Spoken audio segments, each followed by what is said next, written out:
అనుమానం నిజమైంది. బీహార్లో కేంద్ర ఎన్నికల సంఘం చేపడుతోన్న ఓటర్ల సమగ్ర సవరణలో విస్తుపోయే వాస్తవాలు వెలుగులోకి వస్తున్నాయి. బంగ్లాదేశ్ నుంచి, మయన్మార్ నుంచి, నేపాల్ నుంచి వేలాదిగా అక్రమంగా బీహార్లో చొరబడి ఏదో ఒక గుర్తింపు కార్డు సంపాదించి, ఓటర్ కార్డు సైతం సంపాదించి ఇక్కడి పొలిటికల్ సిస్టమ్ని, ఇక్కడి ఎలక్షన్స్ని మ్యానిపులేట్ చేయాలని చూస్తున్నారని తెలిసింది.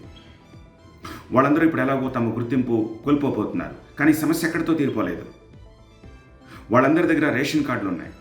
మన పౌరులకు దక్కాల్సిన బెనిఫిట్స్ని వాళ్ళు పొందుతున్నారు. ఆ డబ్బులే ఉంటే మనం మన అభివృద్ధి కోసం వాడచ్చు. దాన్ని కూడా పక్కన పెడదాం. మన జాతీయ భద్రత శంకించాల్సిన అవసరం ఉందా లేదా? వీళ్ళందరినీ ఏం చేయాలి? డిపోర్ట్ చేయాల్సిన అవసరం ఉందా లేదా? సో దీంతో ఎన్నికల కమిషన్ ఒక్కసారిగా అప్రమత్తమైంది. దేశవ్యాప్తంగా ఉన్న అన్ని రాష్ట్రాల ఎన్నికల కమిషన్లని అప్రమత్తం చేసింది. ఈ నెలాఖరులో సుప్రీంకోర్టు తీర్పు రాబోతోంది. ఆ తీర్పు తర్వాత ఈ స్పెషల్ ఇంటెన్సివ్ రివిజన్ని దేశవ్యాప్తంగా అమలు చేయబోతోంది కేంద్ర ఎన్నికల సంఘం.